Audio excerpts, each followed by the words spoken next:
soy del Centro de Estudiantes de Ciencias Médicas de la UBA.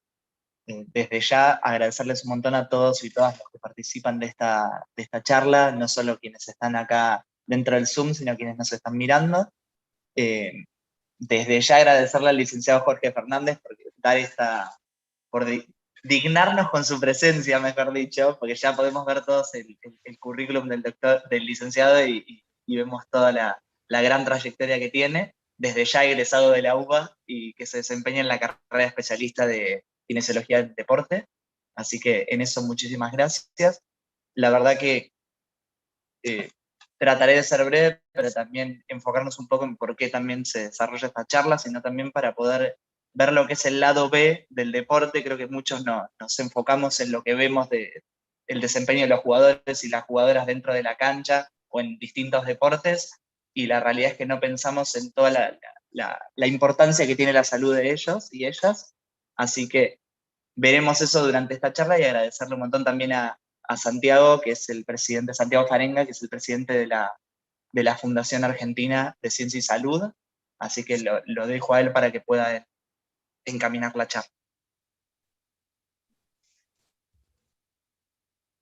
Bueno, Juan, muchísimas gracias por tus palabras.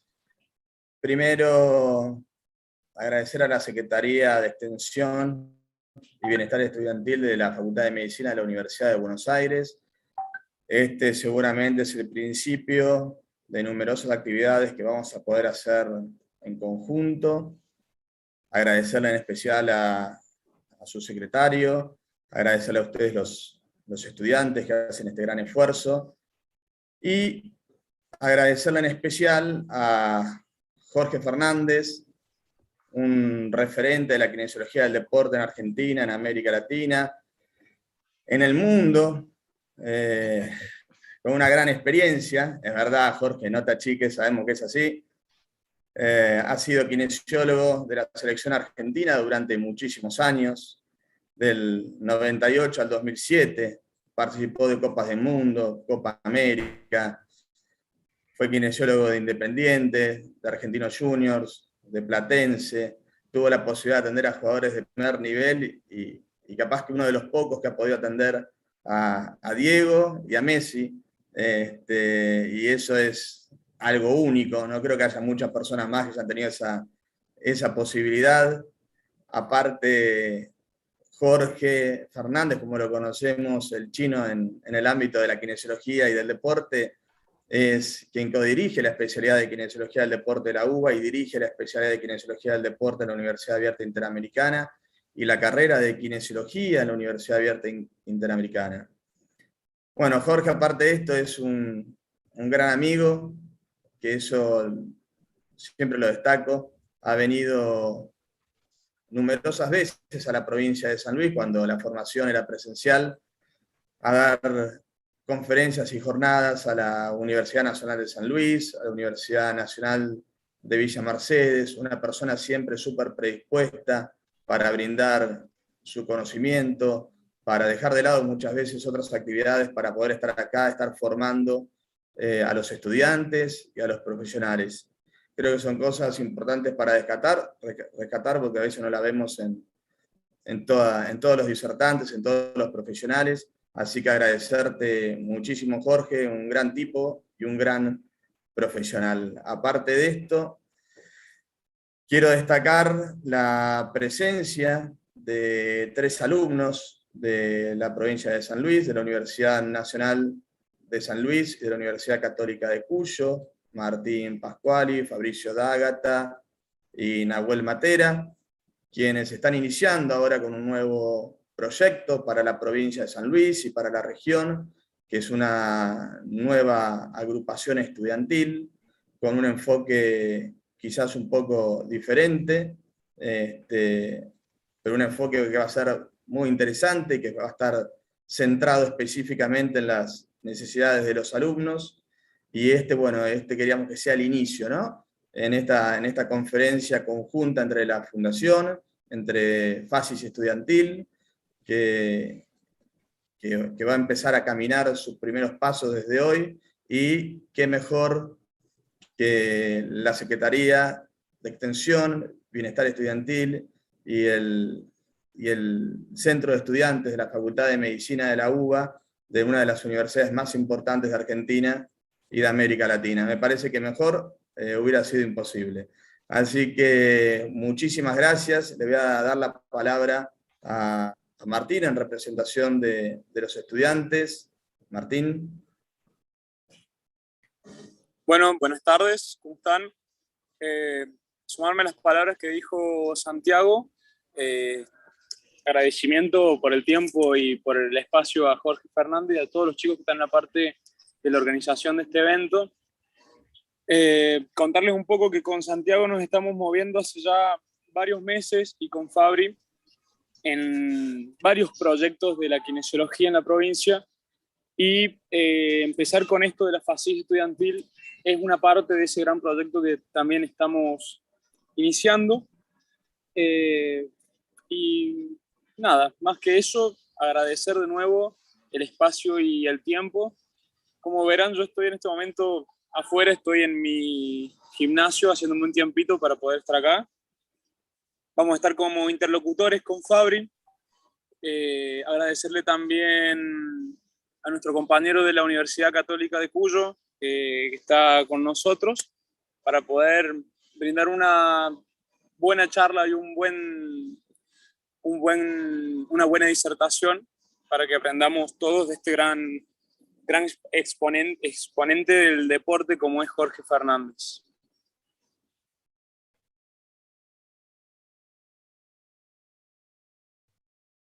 Bueno, buenísimo. Muchas gracias, Martín. Bueno, Jorge, viene lo mejor ahora. Vamos a escuchar a un grande. Por edad. No.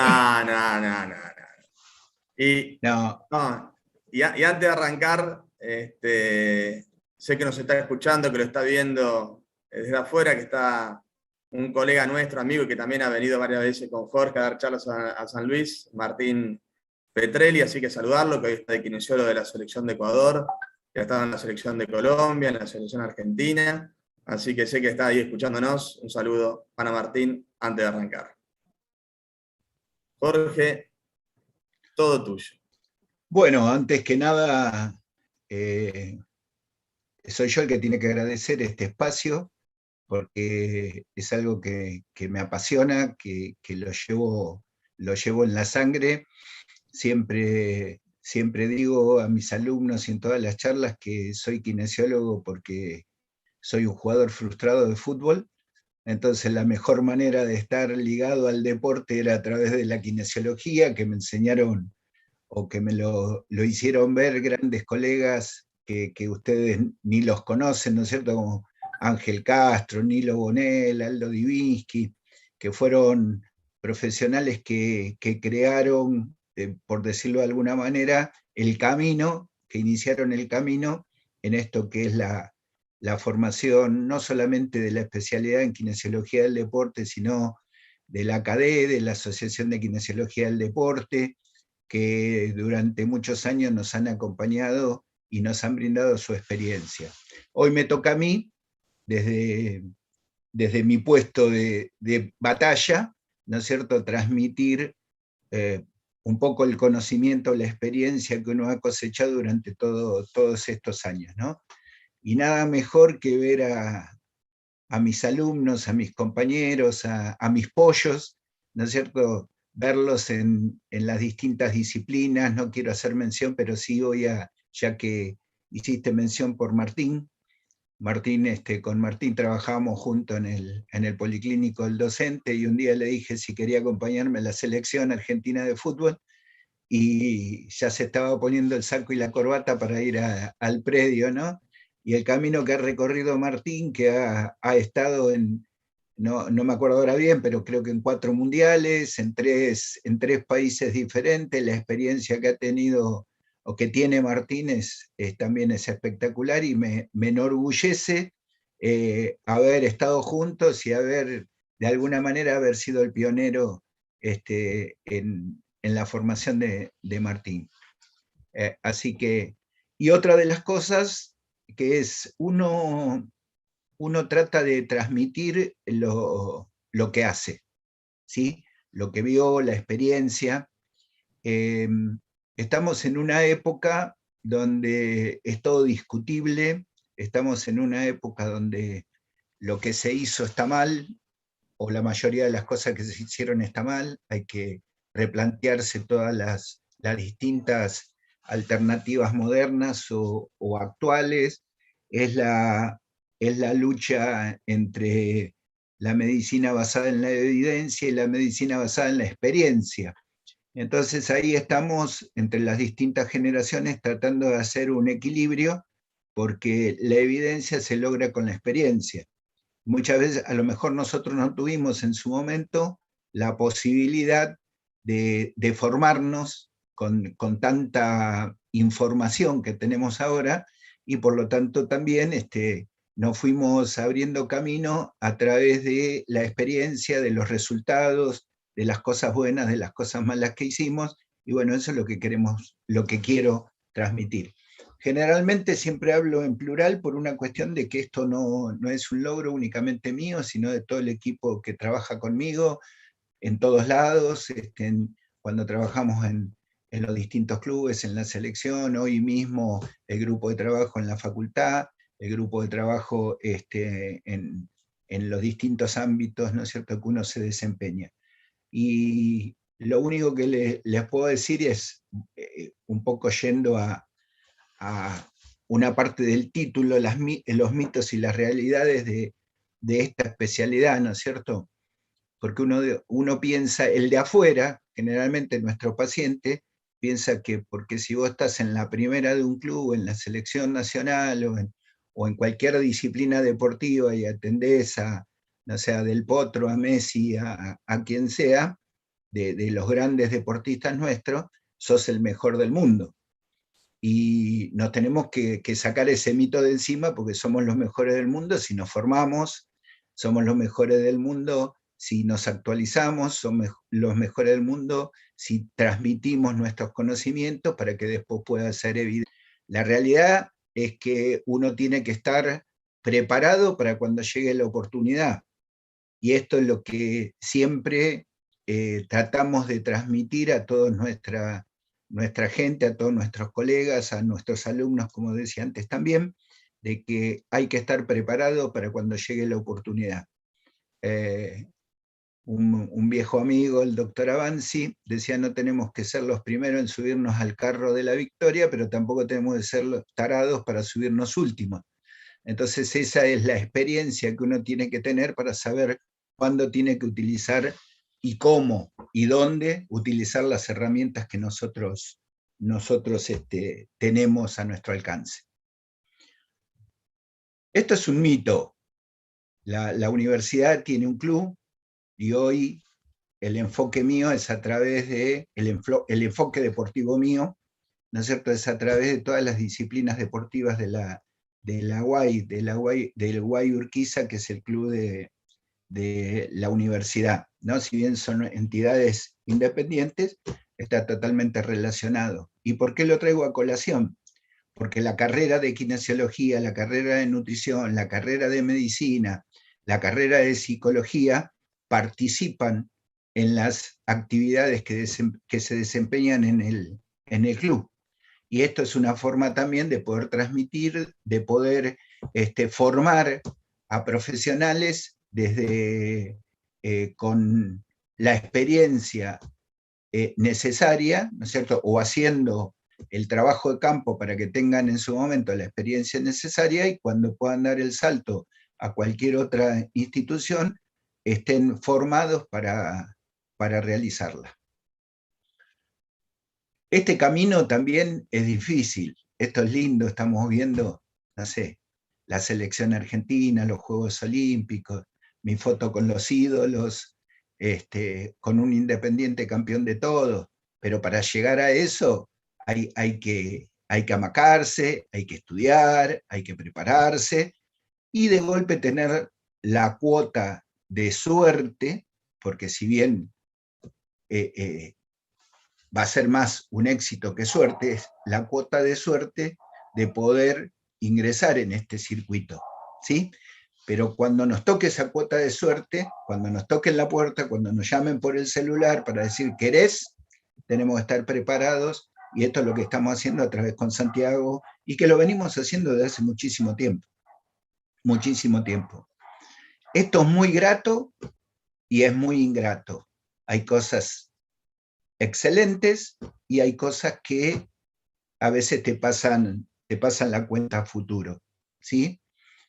Yo siempre digo que estar a cargo del departamento de kinesiología en la selección argentina de fútbol, tanto en juveniles como en mayor, especialmente en mayor, es el mejor trabajo del mundo.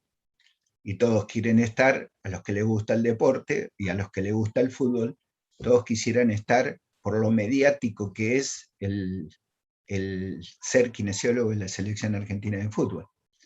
Pero también es ingrato porque se pierden un montón de cosas, lo mismo que en cualquier otro deporte profesional, un montón de cosas que son en el futuro, ¿no es cierto? Uno como les dije, paga las facturas, ¿no?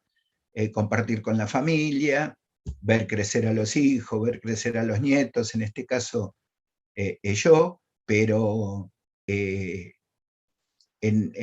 la búsqueda del equilibrio de entre lo bueno y lo malo, diría que si me tocara hacerlo de nuevo, si naciera de nuevo, no dudaría en hacer lo que hice y cómo lo hice, ¿no? O mejorando lo que hice. Entonces, esto ustedes tienen que tener en cuenta, que a veces se tienen que privar de la familia, de cumpleaños, de ver crecer a sus seres queridos, pero bueno, por otro lado, el hecho de ser kinesiólogo del deporte que nos guste, del vóley, del básquet, del handball, del fútbol, del deporte que sea, no hay nada mejor que para nosotros, como dice el refrán, ¿no? Hay que, más que hacer lo que uno quiere, es querer lo que uno hace. Entonces, de esa forma, poder satisfacer las necesidades interiores que tenemos cada uno de nosotros. Entrando en tema, les diría que, como dije antes, ¿no? Tenemos que estar formados. Y el objetivo de la kinesiología deportiva es el conocimiento de los procedimientos kinésico-terapéuticos encaminados a prevenir, mantener, mejorar o restablecer la normalidad de los movimientos del cuerpo humano en el deportista profesional, amateur u ocasional. Porque uno puede estar atendiendo a Messi, pero después cuando va al consultorio, cuando está en su ámbito privado de trabajo, ¿no es cierto?, atiende a otros deportistas que juegan al fútbol o realizan cualquier otra actividad deportiva y quieren que lo tratemos como Messi. Quieren que lo tratemos como Messi, como Del Potro, o como quien sea. Entonces, nosotros nos tenemos que preparar para atender a todos de la misma manera. La diferencia va a ser en que el deportista profesional trabaja de deportista profesional. El resto nos vamos a tener que adaptar a su trabajo y a la rehabilitación deportiva. O sea, porque no es lo mismo alguien que tenga 8, 10, 12 horas disponible para rehabilitarse y otro que trabaja 10, 8, 12 horas y tiene 3 veces por semana para rehabilitarse. Entonces, lo que nos da el trabajo en el deporte profesional es un ejemplo como la Fórmula 1, como las carreras de autos. Nos permiten experimentar, ¿no es cierto?, con determinadas, experimentar en el buen sentido de la palabra, ¿no? Experimentar prácticas técnicas que después los podemos trasladar a nuestros pacientes. Esto es, como les decía, la Fórmula 1, los rally, trabajan para mejorar las condiciones del auto, ¿no es cierto?, que después compramos, manejamos y nos trasladamos. Entonces, esto es lo mismo, el deporte profesional lo que nos posibilita es eso. ¿Por qué? Porque en la mayoría de los casos también trabajamos con deportistas o con una lesión, ¿no es cierto?, en un paciente sano. Y en el deportista amateur o en el deportista ocasional, muchas veces tenemos que tratar una lesión acompañado de una enfermedad o de un proceso que puede estar perturbando esa evolución de la enfermedad. Y un ejemplo claro son las lesiones musculares. que muchas veces las lesiones musculares tienen una predisposición o tienen antecedentes metabólicos que son las que originan esas lesiones. El ácido úrico, el colesterol, las enzimas hepáticas, que se alteran en nuestro organismo, en nuestro metabolismo, y después ocasionan un desgarro. Y uno trata el desgarro y no deja de pensar cuál es la causa de ese desgarro. Y a veces el desgarro no es una mala mecánica de juego o un gesto explosivo. A veces el desgarro está provocado por esto, por los trastornos metabólicos o los trastornos psicosomáticos, como lo quieran llamar. Entonces, esto es lo que nos da la posibilidad y lo que vamos a transmitir también a nuestros pacientes. El mejor tratamiento, como dice acá la figura, es la prevención. El mejor tratamiento de cualquier lesión es la prevención, es evitar que ocurra en esto que les decía antes. Si sabemos que o controlamos o tenemos la información de que cuando vos te desgarraste, cuando estás con una tendinopatía crónica, el origen puede ser no mecánico, no biomecánico, sino metabólico, entonces estás produciendo efectos o estás realizando trabajos de prevención para evitar que eso se agrave y se pueda curar. Entonces, saber que hay muchos factores que van más allá del gesto, como les dije, el gesto deportivo o las actividades de la vida diaria. Y cuando hablamos de prevención, no hablamos solamente de la flexibilidad, de la elasticidad, de la fuerza que teóricamente tendría que tener el deportista para realizar su actividad. Tenemos que hablar de la educación, de los cuidados físicos, de la condición física adecuada de ese deportista, de la nutrición, de la vestimenta, del entorno deportivo y social. La elasticidad, la flexibilidad, la fuerza es lo que trabajamos, y a veces no trabajamos el resto. Entonces, porque vos tenés que educar, vos tenés que informar, vos tenés que trasladar tus conocimientos a ese deportista, y especialmente en la etapa de formación. Entonces, si uno le empieza a transmitir en la etapa de formación cuáles son las mejores condiciones o cuáles son los mejores consejos para evitar lesiones, ¿no es cierto?, a la larga vas a tener éxito en tu función. Y esto lo digo también, digo conocimiento de causa, porque en la época que me tocó trabajar a mí en la selección argentina, una época muy diferente a las anteriores y a las posteriores, porque fue un trabajo totalmente en equipo, donde estaba todo integrado, fútbol juvenil, fútbol profesional, y donde empezamos en el año 95 el grupo, yo me incorporé en el año 98, y el que entraba en la sub-15 hasta el que llegaba a la selección mayor tenía el mismo concepto de trabajo, el mismo concepto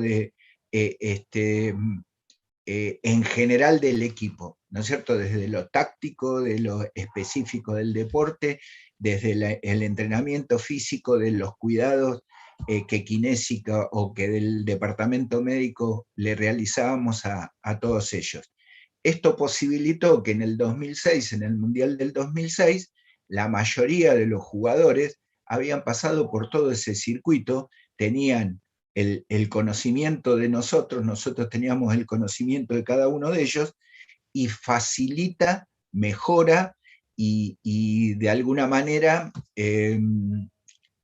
no acelera, es una palabra que no tenemos que utilizar, sino que favorece, ¿no es cierto?, el intercambio, especialmente cuando el paciente está lesionado.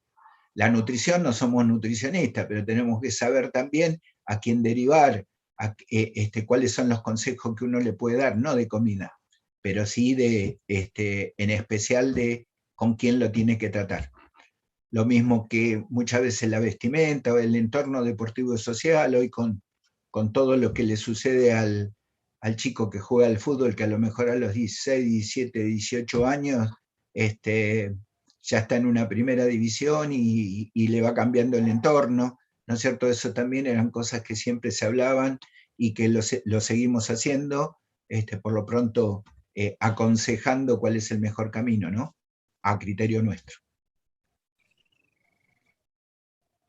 Y como les dije antes, nunca tenemos que olvidarnos de la información, más cuando atendemos a nuestro paciente, cuando está lesionado el paciente, cuando está lesionado nuestro deportista, darle información sobre el diagnóstico, sobre el tipo de tratamiento que vamos a realizar, sobre los tiempos que va a necesitar para recuperarse, los cuidados que tiene que tener, no en el consultorio, fuera del consultorio, y las posibles complicaciones que puedan surgir a través de la evolución de la enfermedad, de la patología, más que enfermedad, del trauma, de la cirugía, del desgarro, de la tendinopatía, de las lesiones más frecuentes en el deporte.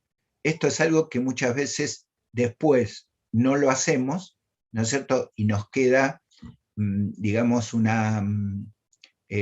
como si fuera la sensación de que nos falta algo en el tratamiento. Y lo que nos falta en el tratamiento es precisamente esto, el diálogo. El diálogo. Y ojo, vos con el deportista tenés una relación directa, permanente y del tiempo que no no tenés necesidad de manejar los tiempos porque tenés todo el tiempo del mundo con el deportista. En cambio, cuando lo trasladamos a nuestro paciente en nuestras actividades privadas, muchas veces esos tiempos se acortan. Entonces, no tenemos ese tiempo que tenemos con el deportista profesional. Y la información se la tenemos que dar igual. Lo que les decía antes, nuestros pacientes anónimos se quieren rehabilitar como se rehabilita la élite. Mi experiencia en selecciones nacionales, aquí está Martín, lo vemos abajo a la derecha, Martín que me acompañó durante el recorrido, parte del recorrido en la selección argentina.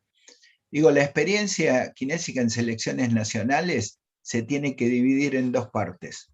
Una es la primera, la mayor, la selección mayor de fútbol, y la otra es con los juveniles. En la selección mayor hacemos asistencia. En las selecciones juveniles hacemos docencia, prevención, adaptación. Ese es el mejor trabajo de todos para que lleguen después a este nivel, ¿no es cierto?, en las mejores condiciones y que tengan la información que les decía antes, que tengan el chip puesto para saber que antes de un entrenamiento, antes de un partido, después de un entrenamiento, después de un partido, tienen que hacer determinadas actividades que le van a ayudar a mejorar su performance individual. Entonces, dividimos dos partes, ¿no? Y esta parte que va a ser no olvidarnos de todas las alternativas y de todas las herramientas que tenemos. No es el consultorio el único lugar, ¿no? No es la fisioterapia o las técnicas manuales lo único que realizamos en la actividad deportiva.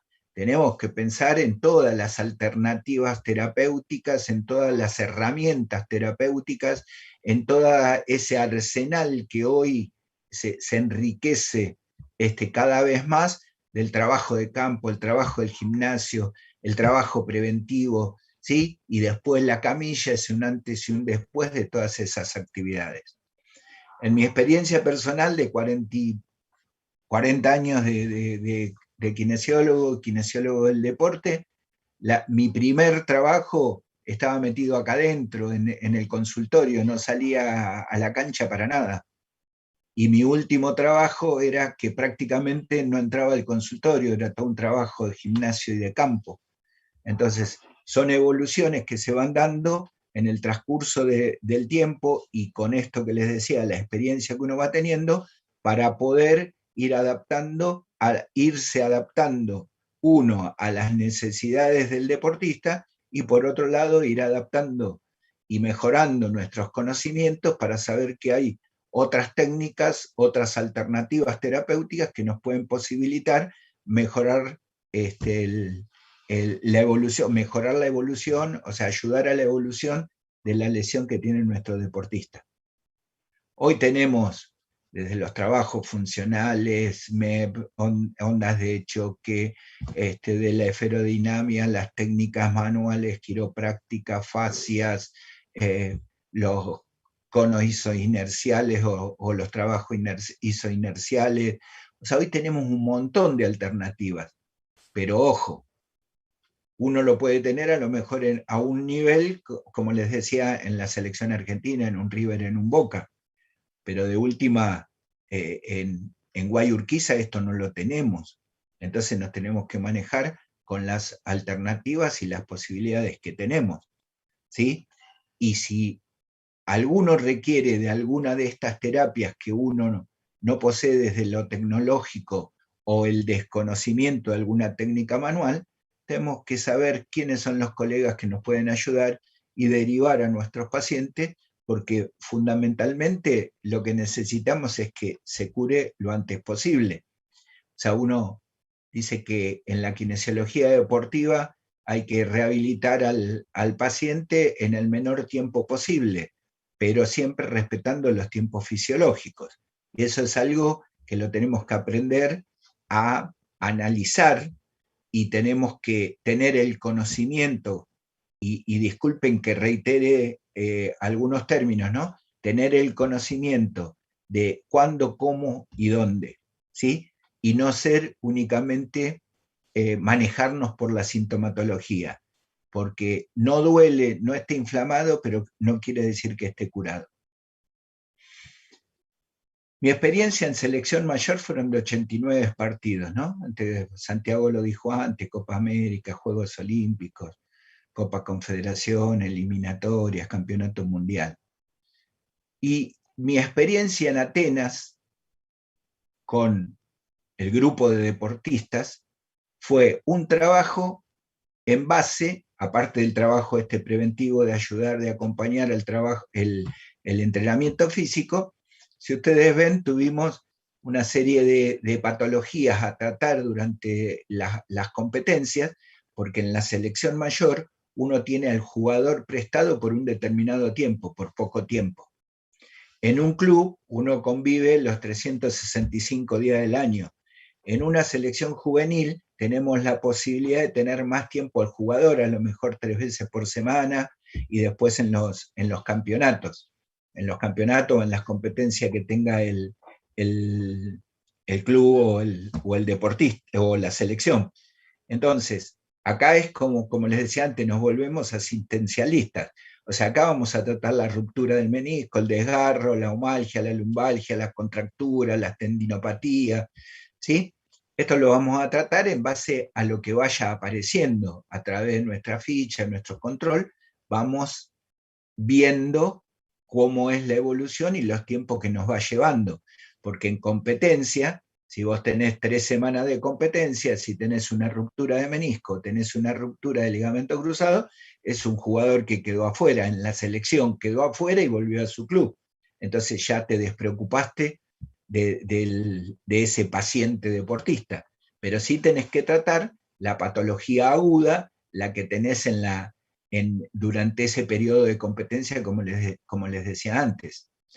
En el Mundial, lo mismo. En el Mundial, la estadística en el Mundial, tuvimos pacientes agudos, traumatismos, distensiones, desgarros, contusiones, hasta ampollas, parece mentira, pero la fricción del botín, y esto fue una falta de información o no darle al jugador que ya son experimentados, pero que no lo hicieron, y recordarle esto del uso del calzado en forma progresiva para evitar, ¿no es cierto?, que provoque algún tipo de lastimadura, ampollas, magulladuras, cualquier tipo de lesión cutánea. Y aunque a ustedes les parezca mentira, estas ampollas casi dejan afuera del partido inaugural a un jugador. Y no era que estaba desgarrado, quedaba fuera por una ampolla. Entonces, esas son cosas que la evidencia no la dice, la experiencia te la transmite.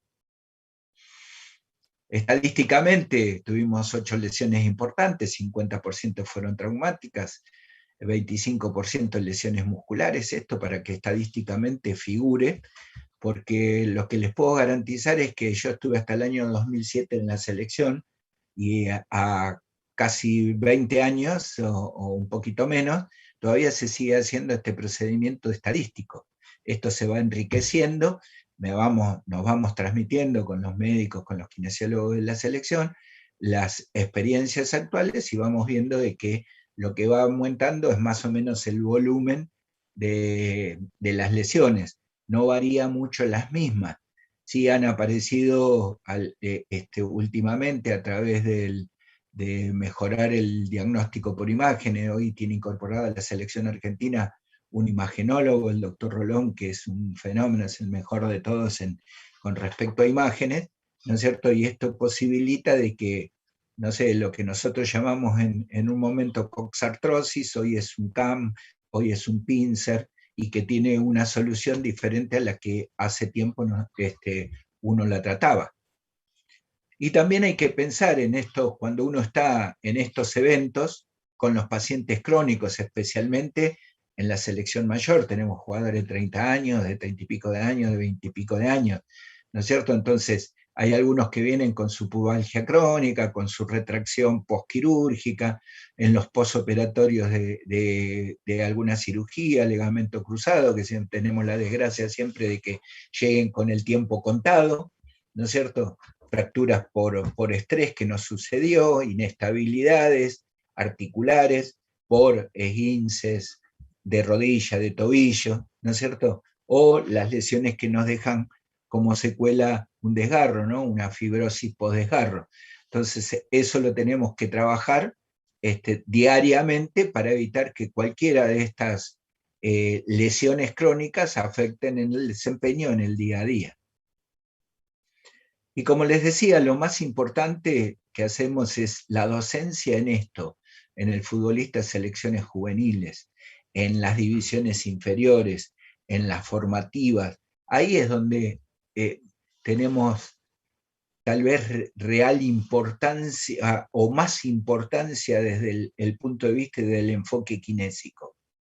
Cuando vos tenés un tipo de 30 y pico de años, no le vas a corregir nada, tenés que tratar de que no empeore.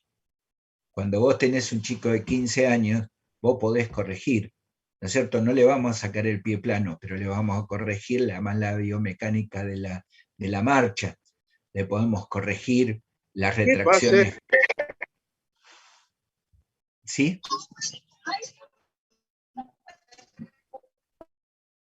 No, pensé que había alguna pregunta. Entonces tenemos lineamientos. Hay un micrófono abierto. Entonces tenemos a través de la escuela del trabajo, ¿no es cierto?, lineamientos terapéuticos y preventivos. Y acá les voy a hacer también un poco la información o los elementos que uno puede utilizar. El predio de AFA, uno de los mejores predios del mundo, y está más actualizado, las mejores canchas. O sea, tenemos todas las posibilidades de hacer las cosas bien. ¿Sí? Esta estadística se basa entre 14 y 19 años, fueron 656 jugadores, integrantes de la selección sub-15, sub-17 y sub-20. No los voy a atormentar con todos los números, esto les va a quedar después, si alguno lo quiere y alguno lo solicita, no tengo ningún inconveniente en que este material, aparte la clase está grabada, así que este material les puede quedar como consulta, ¿no? Todas fueron ocurridas en AFA o en sus clubes, deben limitar por lo menos 2 días de entrenamiento y que afecte al aparato musculoesquelético. ¿Por qué 2 días de entrenamiento?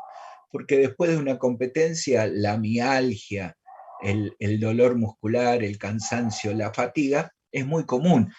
Pero esto con una buena hidratación, un buen tratamiento, un buen enfoque que le podemos hacer post competencia o entrenamiento, se resuelve en 24 o 48 horas. Cuando ya está más acentuada esa lesión, entonces ya hay que empezar a tratarla de otra manera.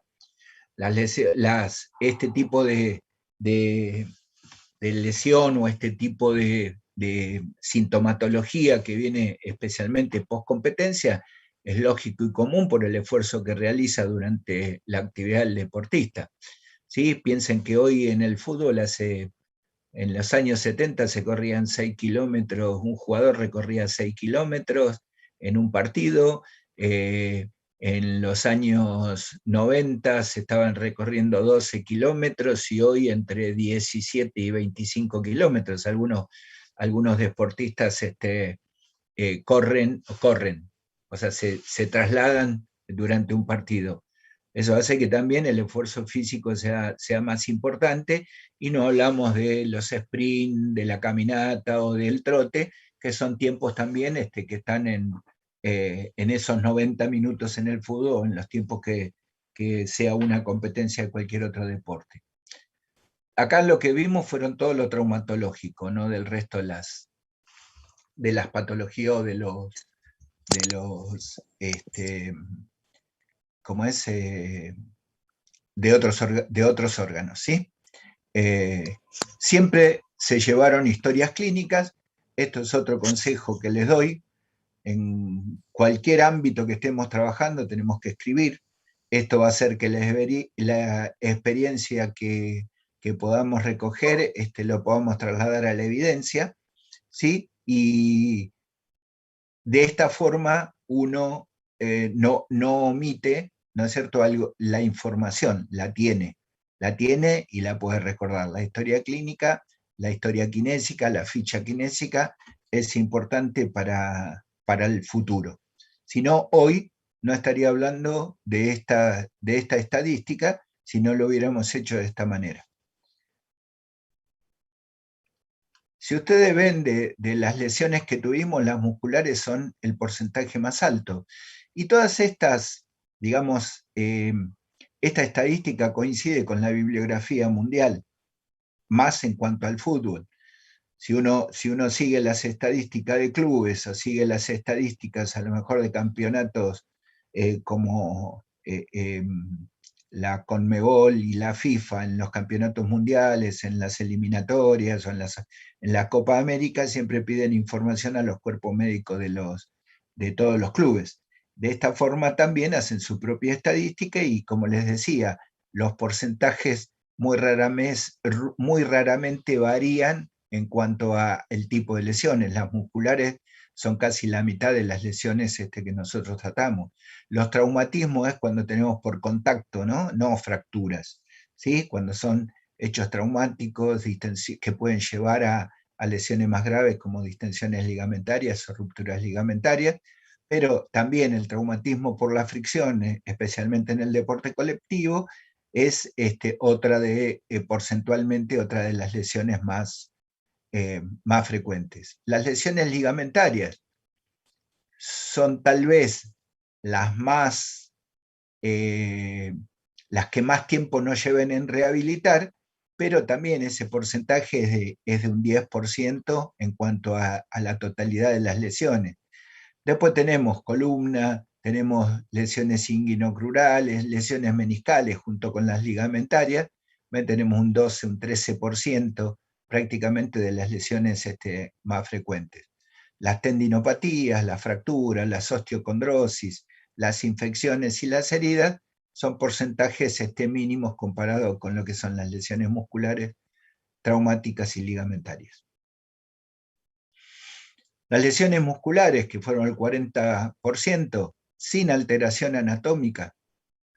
Acá podríamos hablar de la lesión grado 1, en su momento hablamos de una contractura sin ruptura, hoy la terminología contractura, digamos, está un poquitito fuera de lado y hablamos de una lesión grado 1, ¿sí? Es el mayor porcentaje, casi el 90%, y con alteración anatómica, los grado 2, grado 3, lesiones fibrilares, fasciculares, son un porcentaje menor.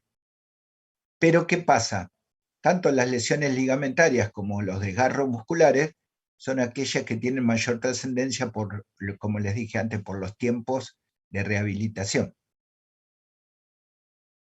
Y dentro de esas lesiones musculares, ustedes fíjense que los isquios también, y esto concuerda con la bibliografía mundial, los isquios son los que más sufren, los aductores, después el recto anterior, los flexores de pierna, pie, gemelo, peroneos, glúteos, bueno. Los isquios son los que más sufren junto con los aductores. Y en este porcentaje, los isquios y los aductores, bueno, estamos viendo este 53% en cuanto a los isquios y el resto, que esto también se va dando. En caso de traumatismo, como les decía, hoy el traumatismo se refleja también en lo que llamamos el edema óseo. ¿Sí? Hace muy poquito cuando creo que después de un partido, después del partido de la selección en Venezuela, Messi le habían hecho la resonancia y tenía un edema óseo, ¿no? No sé si se acuerdan. Bueno, el edema óseo que hoy como les dije, con la imagenología, se puede hacer un diagnóstico más definido, ¿sí? En cuanto a estos porcentajes, hablamos en el recorrido pie, rodilla, tobillo, bueno, es lo traumático en estos porcentajes, entre el pie y la rodilla es donde tenemos más casos. Esto, lo que les decía recién, esto es un edema del cuboides, pero en la rodilla, con los traumatismos directos en rodilla, en tobillo, no solamente a nivel del cuboides, se ve con la imagen, ¿no es cierto?, esta imagen bien característica del proceso inflamatorio en el hueso.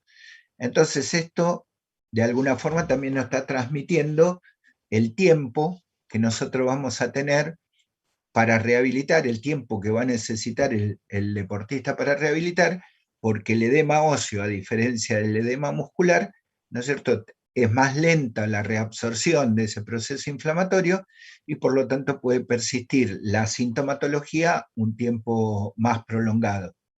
Cosa que, vuelvo a repetir, el ejemplo de Messi de estos días, que todavía tenía los resabios de esa lesión del partido con Venezuela. Vemos edema óseo, cómo se muestra de acuerdo a las imágenes de la resonancia, todos estos procesos óseos, todos estos procesos de edema óseo, como les dije, nos mantiene el dolor por un tiempo más prolongado. Entonces acá, cuando tenemos un edema óseo, tenemos que tener cuidado con el impacto, especialmente tobillo, rodilla, cuidado con el trabajo de impacto, tenemos que tratar de mantener las condiciones cardiorrespiratorias físicas del deportista, ¿no es cierto?, pero sin el impacto de salir a correr, a saltar, lo podemos tener, tenemos que buscar un trabajo en el gimnasio que nos permita mantener ese equilibrio físico, y de esta manera, cuando se produce la curación o cuando la sintomatología se reduce y posibilita que vuelva a entrenar o a la competencia, tiene que estar en condiciones físicas, ¿sí?, en las condiciones físicas adecuadas, como en cualquier otra lesión. Las lesiones ligamentarias, también siguiendo con el tema internacional, el tobillo es el que más sufre, la rodilla y el resto de los porcentajes articulares que ustedes ven aquí en el cuadro, ¿no? El tobillo, el esguince de tobillo, también de las lesiones traumáticas, ese es el más frecuente de todos. Casos internos, externos, vuelvo a repetir, no quiero abrumarlos con esta información. Me gustaría después, a lo mejor si podemos tener un intercambio, poder ver cuál es la experiencia o las dudas que quedan con ustedes. Hay estudios radiológicos para saber el grado de inestabilidad o el grado de ruptura que puede haber en el caso de un trauma, de una lesión de tobillo. No estoy pensando en el neutro, en algo normal, cuando tenemos hacemos una radiografía con bostezo, y en este caso ustedes ven que el bostezo es positivo, está más allá de los grados normales, 10, 12, 15 grados, y estamos llegando a 30 grados. Acá tenemos que pensar también que hay una ruptura ligamentaria de por medio y no solamente una distensión. Esto te lo va dando, las imágenes también te posibilitan concretar o definir bien el diagnóstico para el posterior programa de rehabilitación. ¿Sí? Después planificar nuestra rehabilitación de acuerdo a todos estos antecedentes. ¿Sí? Vamos viendo distintas imágenes, estas imágenes son todas de deportistas que pasaron por nosotros. Ven que todavía esto tiene el cartílago abierto, no sé si se ve el cursor, pero bueno, todavía tienen los cartílagos abiertos, es un chico joven, ¿sí? Con una ruptura del ligamento cruzado. Y esto también me gustaría que les quede grabado. En los chicos, especialmente en la sub-15, sub-17, es raro que tengan lumbalgias. ¿Sí? Es raro por la flexibilidad, por la etapa de crecimiento, es raro que tengan lumbalgias. Pero sí pensar que si duele la columna, y especialmente la columna lumbar, pensar en una espondilolisis. ¿Sí? Entonces hay que buscar la imagen, ¿no es cierto?, necesaria a través de una radiografía, de un centellograma, de un TAC, ¿no es cierto?, para descartar esto, la espondilolisis, porque la espondilolisis nos lleva a mucho tiempo de rehabilitación.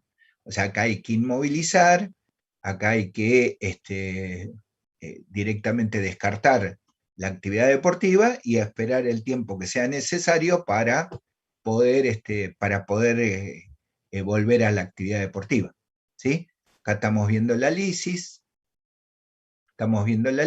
y a veces se traduce después en una anterolistesis, producto de este desprendimiento, ¿no? El famoso perrito sin el cogote, ¿sí?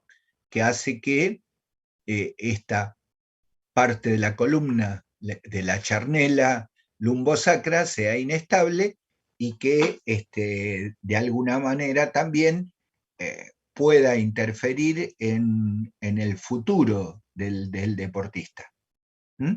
Entonces hay que tratarlo tratando de inmovilizarlo el tiempo que sea necesario para que después no tenga secuelas a futuro.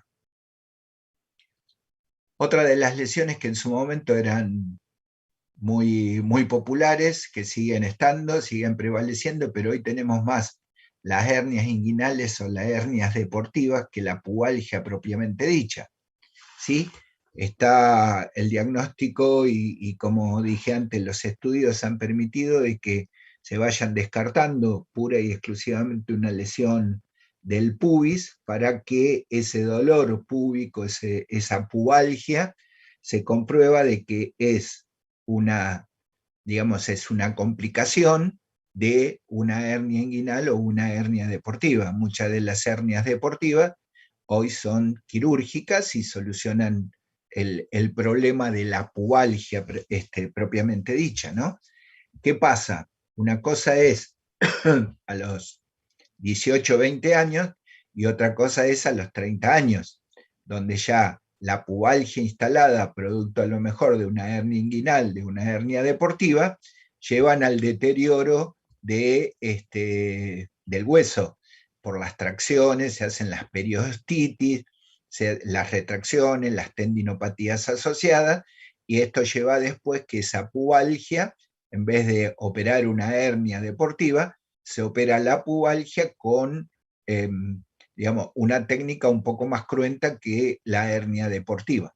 Entonces, vamos tratando de mejorar. Ustedes piensen, de mejorar en el diagnóstico. Ustedes piensen que cuando alguien se lesiona, cuando a alguien le duele algo, ¿no es cierto?, aparece lo que estudiamos en fisiología, en semiología, la famosa tetrada de Celso, ¿no? Dolor, rubor, tumor, calor. más el agregado de la impotencia funcional y más el agregado de la compensación. Si a mí me duele la rodilla derecha, voy a descargar sobre la pierna izquierda. Y después me va a doler la pierna izquierda y me va a seguir doliendo la derecha. ¿Por qué? Porque compensé, porque sobrecargué, porque estuve trabajando en inferioridad de condiciones ambos miembros. Uno por soportar el trabajo que tendría que hacer el otro y el otro por el dolor. Entonces, llegó un momento que me duelen las dos rodillas. Esto no sería nada si fuera en un par de semanas que nos pasara esto. El tema es que en las lesiones crónicas, tipo pubalgia, tipo lesiones osteocondrales, lo que hace es el proceso sea mucho más lento.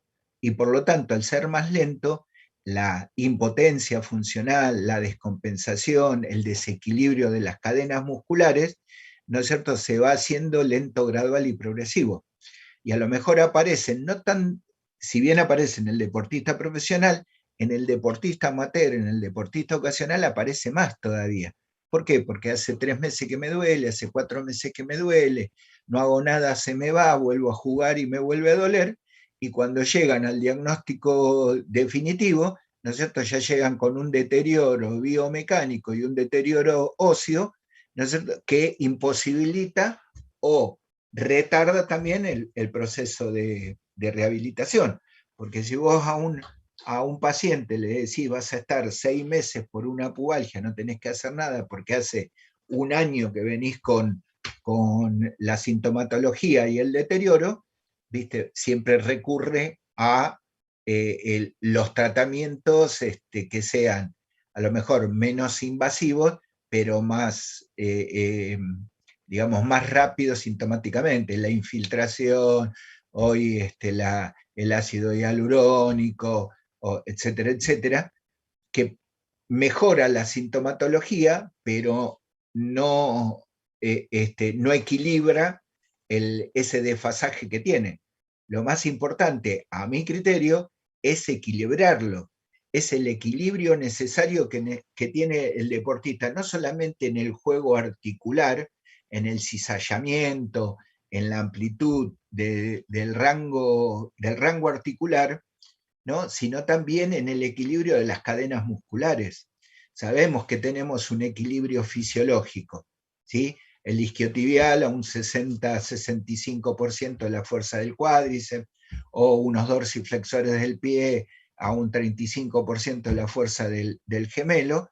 Esos serían el equilibrio fisiológico, pero es difícil también evaluarlo con las técnicas comunes de evaluaciones, de evaluaciones kinésicas. A veces es difícil poder determinarlo. En un momento nosotros utilizábamos mucho la isocinesia para eso, porque te daba el equilibrio agonista-antagonista, te daba la relación de fuerza entre el miembro lesionado y el miembro sano, ¿sí? Pero también eso se fue perdiendo un poco por los costos más que nada. Acá vemos, si vemos la imagen inferior, vemos el deterioro que tiene el pubis, vemos en el círculo el deterioro del pubis, ¿no es cierto? Y esto no es agudo, esto es crónico. Lo mismo nos pasa acá esto es una imagen de una hernia, esto ya es clínico, esto ya es clínico, ¿no es cierto? Esto lo tiene que resolver el cirujano en el momento adecuado. Lo que les decía antes de lo que hoy está diagnosticado como CAM, como pincer, si ustedes ven y comparan, en este caso la cadera izquierda con la cadera derecha, ¿no es cierto?, van a ver que hay una diferencia en la esfera de la cabeza femoral, ¿sí? Bueno, antes era coxartrosis, hoy esto es un CAM, es un pincer. Hoy se puede resolver quirúrgicamente. Esto se puede resolver artroscópicamente, ¿no es cierto? Y de alguna manera también buscando la funcionabilidad necesaria de esa articulación antes de llegar a una cirugía. Acá lo ven, y si lo comparan, lo ven bien marcado, la diferencia que hay entre una cabeza femoral y la otra cabeza femoral. Los síndromes meniscales, también, desde el punto de vista estadístico, el interno más que el externo, y muchas veces el externo no es necesario cirugía y el interno sí. El externo soporta la actividad y el interno no lo soporta. Uno es operable y el otro casi seguro que no lo sea. Entonces también hay que ir viendo, y también en el desarrollo, por esto de la edad, a ver cuándo es necesario poder entrar en el abordaje quirúrgico o hacer un tratamiento paliativo que pueda mejorar la sintomatología y el desarrollo también de la actividad de nuestro deportista. Imágenes de rupturas. En este caso, estas imágenes son patognomónicas de cirugía, porque esto se relaciona con la clínica, por lo tanto son lesiones que terminan en quirófano. Y hoy el miedo que tenemos es que todos estos abordajes quirúrgicos, los entrenamientos excesivos, las cargas excesivas, los trabajos de fuerza excesiva, de cualquier tipo, concéntrico, excéntrico, cadena abierta, cadena cerrada, funcional o mecánico, nos traiga estas lesiones, las lesiones osteocondrales, las lesiones por fricción, las lesiones microtraumáticas. El exceso de la carga, el exceso de la fricción, muchas veces nos lleva al pequeño deterioro, ¿no es cierto?, al principio, al grado 1, y no tratado, llegamos a un grado 4, que como ven en la estrellita y en la flechita arriba, hay un deterioro, hay un agujero, hay una carie en el hueso, y esto es irreversible. Es irreversible. Van a ser todos tratamientos paliativos. Acá también tenemos que tratar de equilibrar la fuerza, tenemos que usar a lo mejor algún tipo de talonera de descarga con realce para que descomprima el compartimiento interno, para que descomprima el compartimiento externo, el que se ve afectado. Mucho el trabajo de flexibilidad, y acá sí el ácido hialurónico y las células madres, el PRP, son indicaciones que se hacen frecuentemente, ¿sí?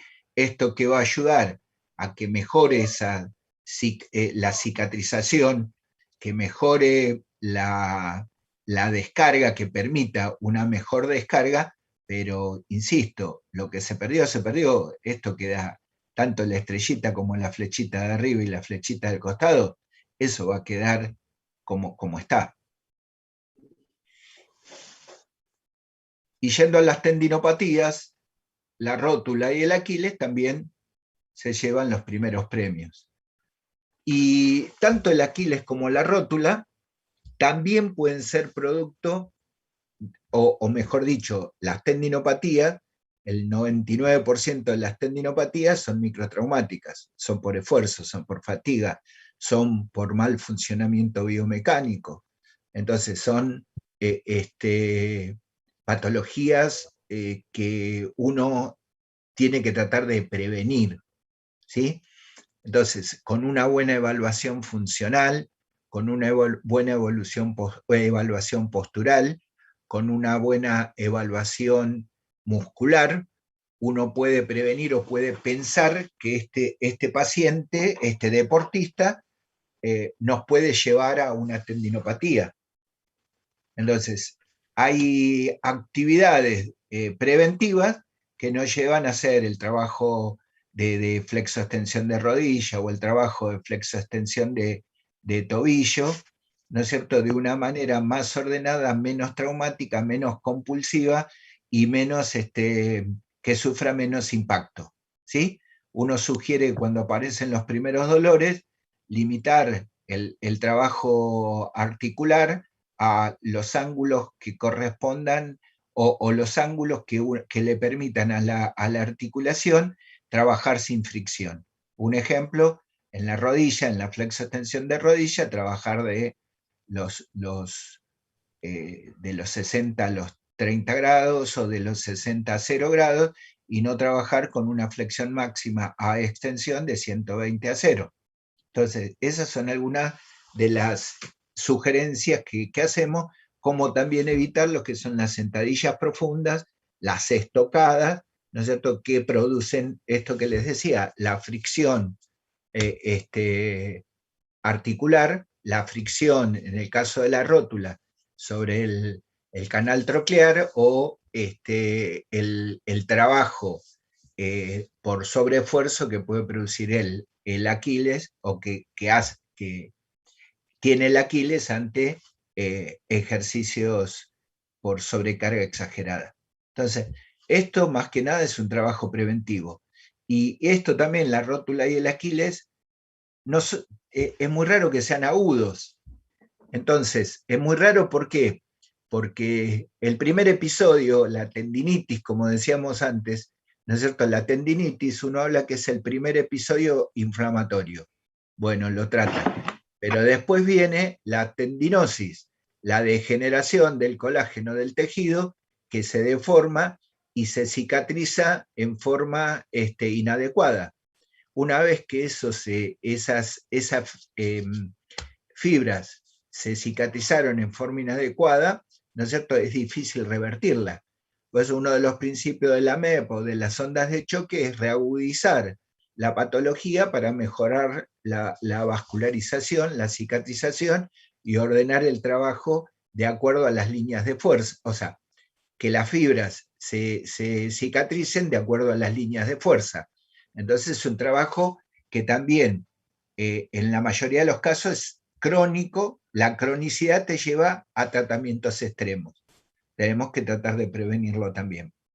¿Sí? Acá vemos la imagen en la rótula, esa imagen donde ven el rayito, la flechita, ¿no es cierto?, que son imágenes compatibles con tendinopatías crónicas. Pocas veces lo hemos visto, la ruptura de la fascia plantar, pocas veces, pero bueno, esto también nos lleva a un trabajo importante, porque es difícil de resolver y nos lleva mucho tiempo. Acá fundamentalmente también ortesis de descarga y tratamiento prolongado para tratar de cicatrizar, y bajo impacto para el entrenamiento y la rehabilitación.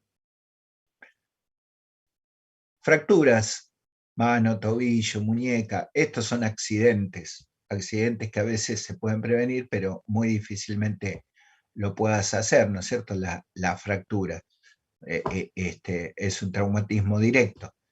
Pero bueno, también se nos dieron una serie de casos, como ven acá en el gráfico, ¿no?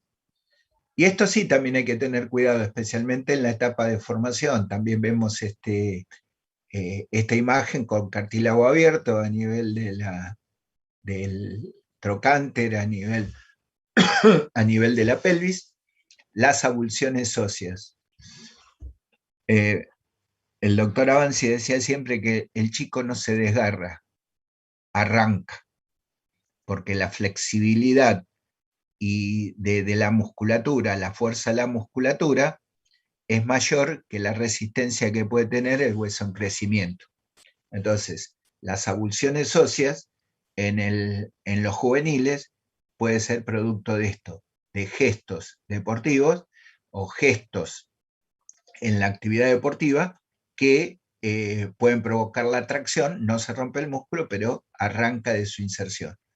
Avulsiones óseas, espinas ilíacas, avulsiones óseas, creo que hay otra imagen aquí, espinas ilíacas. Bueno, el peroneo lateral corto, cuando tracciona, puede producir la fractura del quinto metatarsiano. Otras de talón, ¿sí? La tracción puede producir las avulsiones óseas. Las osteocondritis o las osteocondritis juveniles o las osteocondrosis, Osgood-Latter, Sever, Cindy Larsen-Johansen, en el caso del fútbol, ¿no es cierto?, son más de miembro inferior que de miembro superior. Acá no tenemos un Panner o no tenemos un Scheuermann, ¿sí? O un Kohler, pero sí el August Latter, la tuberosidad anterior de la tibia, el Sever, con la tracción del tendón de Aquiles, o el Cindy Larsen-Johansen, que es el polo inferior de la rótula. Nosotros son las lesiones más características de estas osteocondritis, osteocondrosis juveniles que se dan. Y acá, ¿qué tenemos que hacer? Bajar la intensidad, reposar. Hay que, en estos casos, como hablaba de la espondilolisis antes, requiere tiempo no de inmovilización, pero sí de inactividad. Entonces, cuando está el cartílago de crecimiento abierto y se sufre alguna de estas alteraciones, lo que hay que tener es paciencia, ¿no es cierto?, y dejar que el tiempo transcurra sin agredir la zona, tratando de trabajar el resto del cuerpo, ¿no es cierto? Porque no nos olvidemos, como dije antes, tenemos que tratar de mantener todo lo que es lo cardiorrespiratorio y la fuerza de la mejor manera. Acá se puede trabajar la fuerza, pero no con dolor.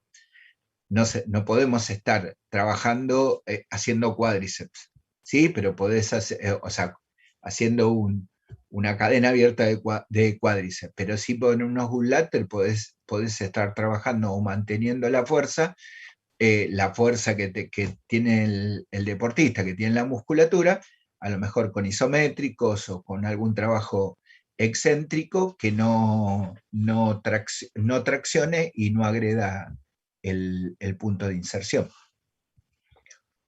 Santi, ¿cómo vamos con tiempo? No sé si estás por ahí. Bueno, sigo. Esto que hablamos antes, otro síndrome, el síndrome de fricción, ¿sí? De la famosa cintilla iliotibial, cómo altera, esto es cómo altera o cómo fricciona, cómo inflama el cóndilo externo, ¿sí?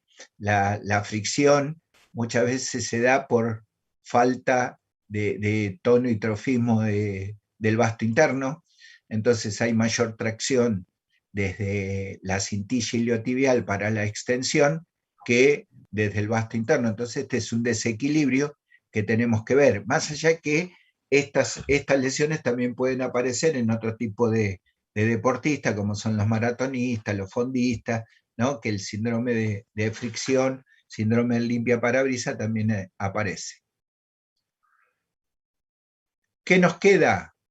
Una buena semiología, inspección, palpación, una anamnesis, evaluación, como les dije antes, evaluar al deportista en todo sentido, de la postura, de la marcha, del equilibrio muscular. Esta es la mejor forma de poder ir viendo y poder hacer prevención. Después, cuando se instalan las lesiones, son más difíciles de resolver si no hicimos el trabajo previo. Y como conclusiones de esta estadística nos queda que las patologías musculares y traumáticas son las más frecuentes, ¿sí? Sin embargo, los desgarros musculares constituyen un porcentaje muy menor con respecto a todas las lesiones musculares.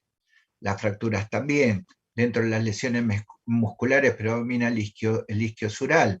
Hay que prevenir. ¿Qué relación hay con el ligamento cruzado anterior? Es el ligamento, los isquiotibiales son los que de alguna manera protegen o son sinergistas del ligamento cruzado anterior. Entonces el acortamiento, la falta de fuerza, el predominio del cuádriceps puede llevarnos a un desequilibrio, aunque también la mayoría de las lesiones del ligamento cruzado son producto de un trauma, digamos, que se suma a un gesto valguizante y rotatorio, que yo lo puedo atribuir más a un hecho traumático indirecto que a la falta de fuerza o relación o desequilibrio que pueda haber en las cadenas musculares, ¿sí? Y esto también es importante, las lesiones musculares se presentaron con más frecuencia en deportistas que padecían algún problema ortopédico. ¿Esto por qué lo pudimos diagnosticar? Porque teníamos las evaluaciones previas realizadas con todos los jugadores. Entonces, asimetrías, acortamientos no solamente de la pared posterior, de la cadena posterior, sino también acortamientos lumbares, de miembro inferior, genuflexo, valgo, varo, ¿no es cierto? Eso, o patologías de la columna pueden predisponer a las lesiones musculares. Es difícil es difícil, no. Hay un porcentaje de lesiones que son puras, otras vienen asociadas a lo mejor a esto, a algún desequilibrio previo. Las lesiones ligamentarias de fractura también se relacionan con problemas ortopédicos de pie, tobillo y rodilla, cabo, plano, laxitudes articulares. ¿Sí? Eso también está relacionado con alguna malformación. Las pubalgias, como les dije, se presentaron con menor frecuencia. Descartar las hernias inguinales o las hernias deportivas, y debido a la frecuencia de lesiones del complejo ligamento externo de tobillo, recomendamos siempre el trabajo propioceptivo o fortalecimientos preventivos o un buen vendaje deportivo. ¿Sí? El tobillo, el tobillo es más noble, pero también es el compartimiento externo del tobillo es más vulnerable. Lo mismo nos pasa con el compartimiento interno de la rodilla, es más vulnerable. Entonces son a lo mejor donde tenemos que enfocar algún trabajo de prevención o, reitero, ¿no es cierto?, el hecho de siempre buscar el equilibrio de las fuerzas de los distintos grupos musculares. ¿Sí? Y el vendaje deportivo bien hecho, el vendaje deportivo preventivo, el vendaje deportivo que contenga, que sujete, ¿no es cierto? Y no ese vendaje en 8 que no sirve para nada y que no tiene ni tensión ni dirección. ¿Sí? Tenemos que también aprender de cómo vendar y la biomecánica de la articulación que tenemos que vendar, cómo funciona para poder corregir y proteger. Bueno, acá un poco lo que les dije antes, las ligamentarias de la rodilla merecen mayor respeto que las del tobillo. El tobillo es más noble, la rodilla es más sensible. Entonces, a lo mejor un tobillo esguinzado uno puede sujetarlo, uno puede contenerlo, pero la rodilla es mucho más, como les dije, más sensible, más débil, y tiene un umbral, o el paciente tiene, de acuerdo a la lesión, un umbral doloroso diferente, ¿no? La lesión, esto lo hablamos, la lesión del cursor no la observamos con frecuencia en relación con el adulto, en los niños. En el adulto también es poco, es un porcentaje de entre un 1 y 2% las lesiones de ligamento cruzado. Cada vez ha aumentado el porcentaje bastante por la velocidad, por la fricción y por esto que le decía, el desequilibrio que puede producirse en una caída, en una carrera, ¿no sé?, donde se valguiza, se rota, el cuerpo gira y rompe el ligamento. ¿Se puede prevenir? Es difícil, pero se pueden hacer trabajos de prevención que de alguna manera contengan un poco más, ¿no es cierto?, ese compartimiento lesionado, o haciendo prevención tratando de que no se lesione. Las tendinopatías, un 1,6, las únicas fracturas quirúrgicas fueron una espondilolisis, una epifisiolisis, perdón. No son frecuentes las lesiones a nivel del cartílago de crecimiento, pero, ojo, ¿sí? No son frecuentes, por lo menos también. Estos trabajos, esta prevención, uno la hace sabiendo que el profe sabe cuando van los chicos al gimnasio cuáles son las medidas que desde el departamento médico nos fijamos. No es que le decimos tenés que hacer tal cosa, consensuamos en hacer un trabajo para evitar lesiones. Es trabajo preventivo y es trabajo en equipo. Debemos considerar la prevención como la práctica más importante, como cuando empecé. Jorge, sí. Te interrumpo 2 segundos. Vamos bien con el tiempo, no hay drama. porque justo al inicio tuvimos un problema con la conexión del Zoom de la UBA con el canal de YouTube de Fasis. Así Ajá. que tranqui, vos dale, no hay drama. Bueno, ya estaba terminando, habíamos hablado 1 hora y media, más o menos, 1 hora y media, Sí, sí, sí, estaba ahí en por tiempo, eso. así que No hay perfecto. ningún drama.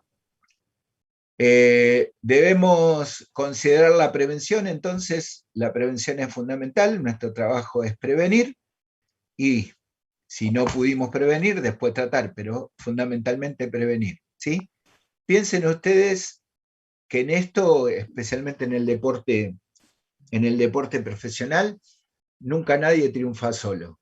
O sea, no fue gracias a mí que te recuperaste, no fue gracias a mí que te rehabilitaste y volviste a jugar. Fue gracias al médico que te operó, fue gracias al kinesiólogo, al psicólogo, al profe y hasta al entrenador que te puso en el momento justo, adecuado para que puedas volver sin dificultades, ¿no es cierto? No solamente en una lesión importante, en un cruzado, en una fractura, sino en cualquier lesión. El triunfo tiene muchos padres, la derrota es huérfana, ¿sí? Hoy, desgraciadamente, un amigo que tenemos con Santiago, kinesiólogo durante 24 años del Barça, Juanjo Brau, vino el técnico nuevo, que había sido jugador de él, pero no quiso mantener el plantel de fisioterapeutas, de médicos, de profe, y cambió todo, ¿sí? Entonces, ¿cuándo pasó? Cuando el Barça está en su peor momento deportivo. Durante 24 años que estuvo Juanjo al frente de los 18, al frente de los planteles profesionales, ¿no es cierto? Era el mejor del mundo. Y un día vino un técnico, cambió y dijo, quiero renovar todo y no importa los laureles, y también cerrando con como empezamos. No somos los mejores, tenemos que tratar de ser los mejores, pero en el deporte profesional te puede pasar esto. Dentro de lo bueno y de lo malo, de lo lindo y de lo feo, está esta alternativa, que venga un técnico y no te quiera. A mí me pasó en Independiente, cuando vino un técnico, trajo todo su equipo y nosotros pasamos a Bernard un rato en divisiones inferiores hasta que el técnico se fue y volver a la primera. Pero no es que porque éramos malos, sino simplemente porque en el deporte pueden surgir estas cuestiones, y ahí es donde tenemos que hacernos más fuertes, donde tenemos que eh, estudiar, aprender y tratar de sobrellevar los malos tragos que podemos tener en el recorrido de nuestra carrera como kinesiólogos deportivos, ¿sí?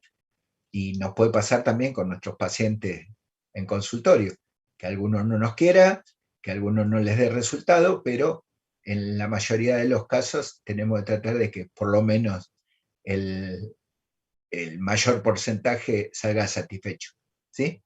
Así que piensen eso, el triunfo tiene muchos padres, la derrota es huérfana y que uno nunca triunfa solo. Santi, no sé si está abierto a preguntas, a chat. Sí, pueden preguntar por Dejo medio de del compartir. chat.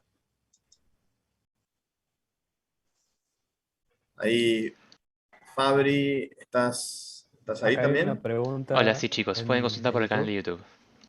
Dice Dejen sus comentarios. si ha tenido la oportunidad de encontrarse con una lesión de Morel Lavallée. No sé si vos escuchaste. Yo escuché muy No, bajo. no.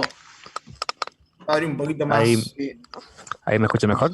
fuerte. Sí, ahí mejor. Dice si ha tenido la oportunidad de encontrar con Morel Lavallée, con la lesión de Morel Lavallée. No, y te digo con sinceridad, no tengo idea en este momento de cuál es la lesión. Si me la pueden, me pueden aclarar. Sí, yo tampoco lo he escuchado jamás. Pero bueno, La googleo. Fabri, ¿alguna otra pregunta más en el chat?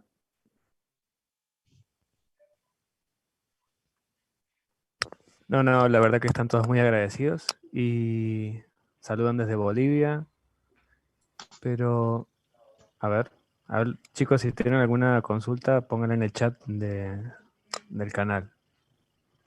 Los que están dentro del Zoom, que los agregamos y también tienen alguna. Esther, vos tenés el micrófono abierto. No sé si estabas por hacer alguna pregunta.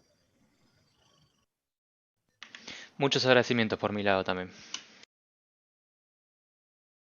Buenísimo, bárbaro. Acá nos dice que el síndrome de Morel-Lavallée es una rara afección traumática de tejidos blandos con disrupción, esto a la altura de la fascia muscular.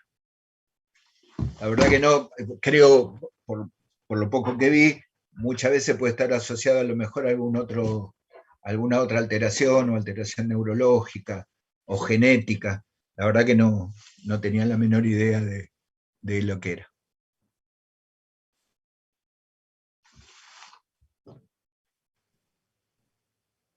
Bien. Acá hay otra más. No dice una bien. Una que sepa. Una que sepamos todas. No, acá hay una que ha puesto hematoma por fricción, necrosis del tejido, debe ser cutáneo superficial. Otro chico acá pregunta, ¿el quiste de Baker puede provocar algún dolor difuso? Sí, primero lo de la fricción puede producir un hematoma o una ampolla, ¿no es cierto? Y eso hay que tratarlo con, primero, el factor que lo está irritando. Y segundo, después, bueno, hay distintas alternativas, ¿no?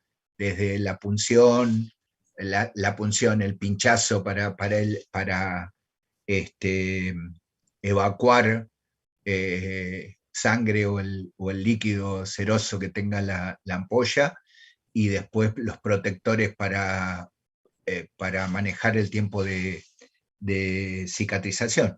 Pero después no hay mucho tratamiento kinesio con respecto a eso, ¿no? Tratar de protegerlo. Esa es la primera pregunta. La segunda pregunta era, ¿cuál era, Fabricio? Fabri, la segunda era del quiste de Baker. El quiste de Baker. Sí, el quiste de Baker es una vesícula que tenemos, dicen que tenemos todos, pero el problema es cuando se inflama, produce el aumento de la presión, especialmente en el compartimiento posterior de la rodilla, y esto trae como consecuencia lo que decía antes, el desequilibrio, porque generalmente la rodilla cuando duele va al flexo, el flexo te lleva a que disminuya el tono y el trofismo de vasto interno, que se retraigan los isquios y los gemelos, ¿no es cierto? Y si eso dura un par de semanas, después lo que tenemos que trabajar es desinflamar el proceso inflamatorio que tiene el Baker. Es muy raro, yo en 40 años vi una sola vez punzar un Baker, ¿sí? Extraerle el líquido a esa vesícula, a esa bolsita. Lo demás fue todo trabajo antiinflamatorio de fisioterapia y trabajo manual y de estiramiento para equilibrar. ¿Sí? Pero el Baker muchas veces también está asociado a una tendinopatía rotuliana o puede estar asociado a algún traumatismo. Por mi lado... Acá dice... Disculpa, Perdón. ¿querés hacerlo vos o uno yo? Dale, por mi lado... Es sobre la misma pregunta ok. del quiste de Baker. Ahí, digamos que formula un poco mejor la pregunta y dice si produce sintomatología similar o puede producir sintomatología similar a un daño meniscal. Sí, o sea, insisto, el desequilibrio te puede llevar a tener dolor en la interlínea, el desequilibrio y la actitud antálgica, la posición antálgica puede llevar a tener dolor reflejo a nivel de la interlínea. ¿Sí? Puede dar esa sensación. Y especialmente cuando el quiste digamos, tiene un tiempo prolongado de inflamación. Entonces lleva ese desequilibrio, da dolor. Ojo que también muchas veces el quiste de Baker o el dolor posterior de la rodilla, que muchos lo asocian a un quiste de Baker, es producido por una tendinopatía rotuliana. La rodilla va al flexo. Duele la rodilla, va al flexo. Entonces se retrae la parte posterior, la cadena posterior, ¿no es cierto? Y cuando vos querés extender, la rodilla duele. Duele atrás. ¿Por qué? Porque está retraído. Algunos en el diagnóstico lo atribuyen al Baker y si haces una buena semiología, puede provenir del tendón rotuliano, ¿sí?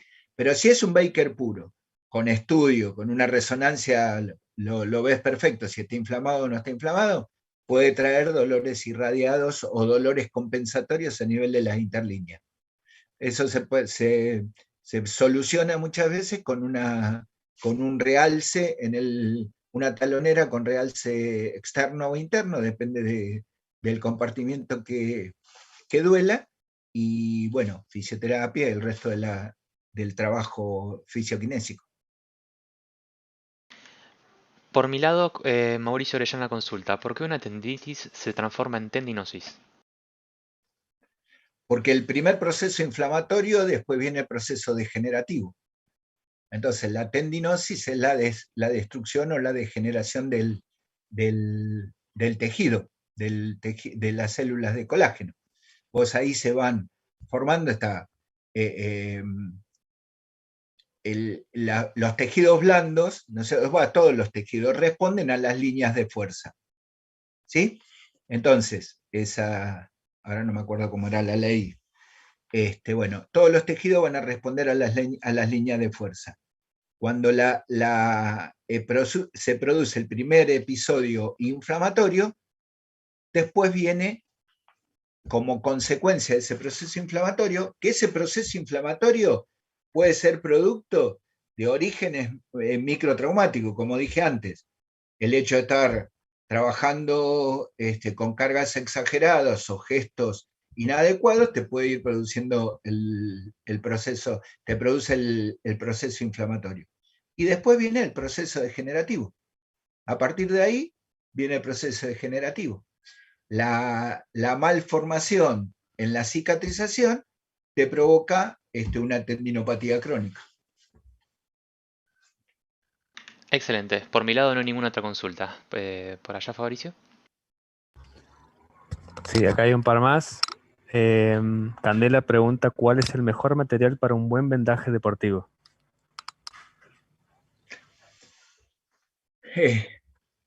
Hay muchos materiales porque hay muchas técnicas, porque va a depender de si es para un vendaje para la práctica deportiva, es la venda deportiva, la semielástica, es el mejor vendaje o la mejor venda. Pero después tenés coadhesivas, autoadhesivas, tenés rígidas, con menos elasticidad, con mayor elasticidad.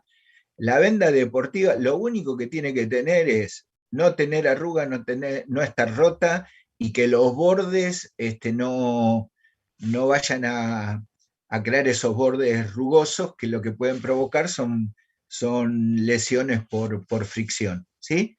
La venda deportiva tiene una vida útil si uno entrena 2 veces por semana y juega 1 vez por semana, tiene una vida útil, la elasticidad, la extensibilidad y la calidad del tejido del algodón, aproximadamente 3-4 meses. Si no se puede usar una venda durante 2 años seguidos.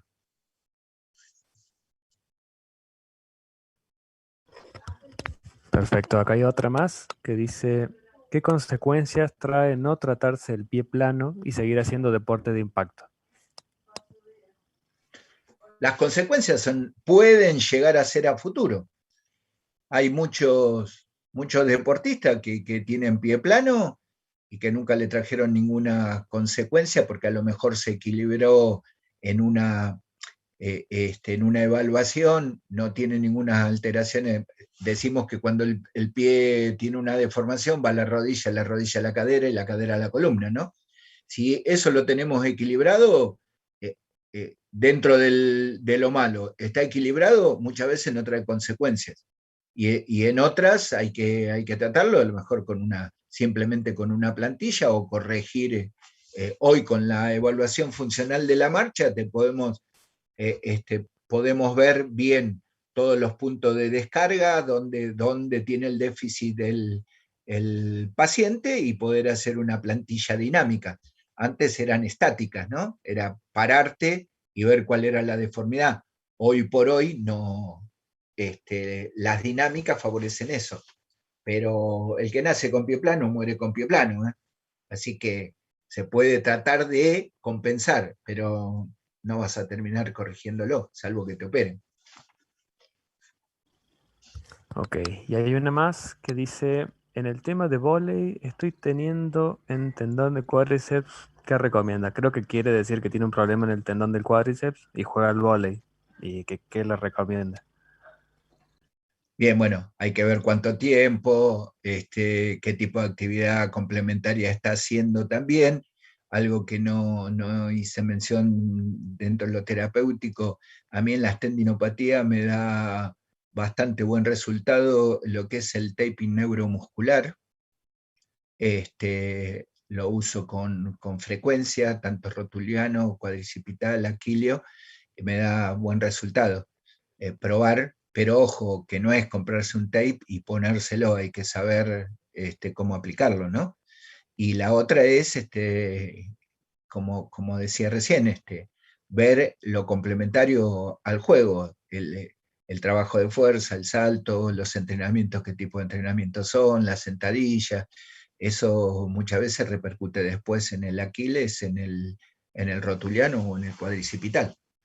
La fuerza que pueda tener eh, el, el músculo, y la otra es algo que, como dije antes, repito, reitero, insisto, el equilibrio funcional.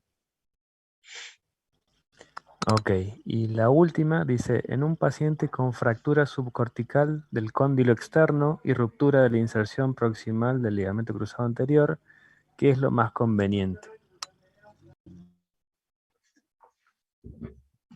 Ruptura del ligamento cruzado anterior. Sí, la ¿Qué dice? inserción proximal después de una fractura subcortical del cóndilo externo.